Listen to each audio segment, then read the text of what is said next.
Assalamualaikum warahmatullahi wabarakatuh. Halo semuanya, perkenalkan nama saya Ningsi dengan NIM 223401 kelas RA5 Manajemen Sumber Daya Manusia, Program Studi Manajemen. Mata kuliah Perencanaan Sumber Daya Manusia semester 6. Pada video kali ini saya akan membahas topik yang sangat penting dalam dunia manajemen sumber daya manusia, yaitu pengertian dan tujuan perencanaan sumber daya manusia. Topik ini sangat penting karena sumber daya manusia merupakan aset strategis dalam organisasi. Tanpa perencanaan yang tepat, organisasi bisa kekurangan atau kelebihan tenaga kerja yang akhirnya mempengaruhi produktivitas. A. Pengertian perencanaan sumber daya manusia. Perencanaan sumber daya manusia (SDM) adalah proses sistematis untuk memperkirakan kebutuhan tenaga kerja organisasi di masa depan serta merancang strategi untuk memenuhi kebutuhan tersebut secara efektif dan efisien. Tujuan utama dari perencanaan sumber daya manusia adalah untuk memastikan bahwa organisasi memiliki jumlah tenaga kerja yang cukup dengan kompetensi yang sesuai di waktu dan tempat yang tepat agar dapat mendukung pencapaian tujuan organisasi. Beberapa definisi dari para ahli yaitu Werther dan Davis pada tahun 1996, yaitu perencanaan SDM adalah proses memperkirakan kebutuhan tenaga kerja suatu organisasi dan mengembangkan rencana untuk memenuhinya. Dessler pada tahun 2013, yaitu perencanaan sumber daya manusia adalah proses mengantisipasi kebutuhan tenaga kerja organisasi dan memastikan tersedianya sumber daya manusia yang tepat.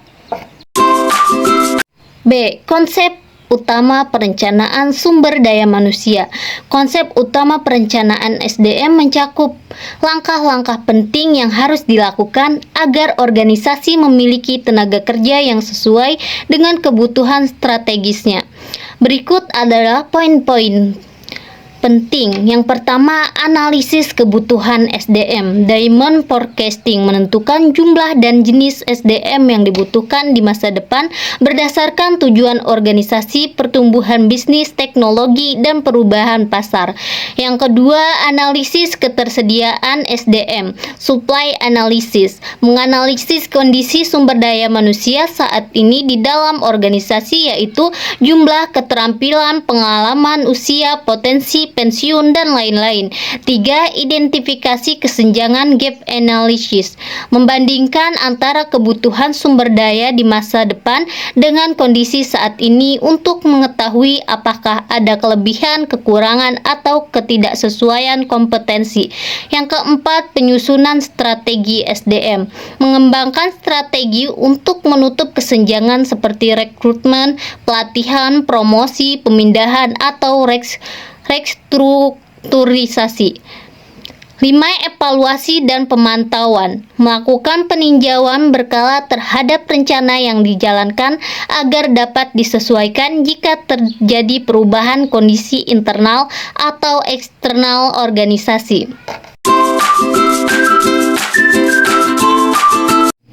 C. Tujuan perencanaan sumber daya manusia. Tujuan utama dari perencanaan sumber daya manusia (SDM) adalah untuk memastikan organisasi memiliki tenaga kerja yang tepat dalam hal jumlah, kualitas, dan penempatan. Untuk mencapai sasaran strategisnya, berikut adalah tujuan-tujuan penting.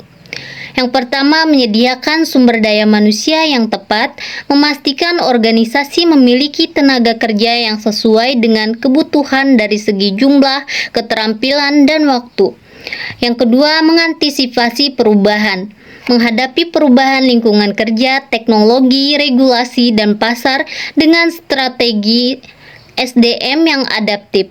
3. Meningkatkan efisiensi dan produktivitas, mengoptimalkan pemanfaatan sumber daya manusia sehingga biaya tenaga kerja tidak berlebihan dan produktivitas tetap tinggi.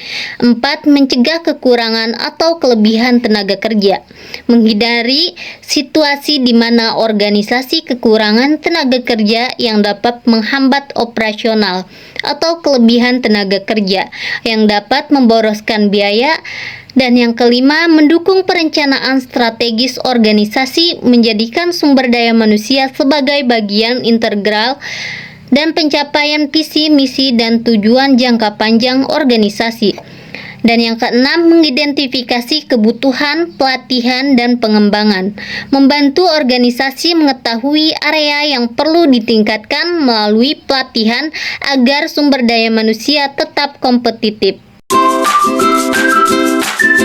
D. Teori terkait. Yang pertama, Human Capital Theory Beckery pada tahun 1964, yaitu SDM dianggap sebagai aset yang harus dikembangkan untuk memberikan nilai tambahan ekonomi.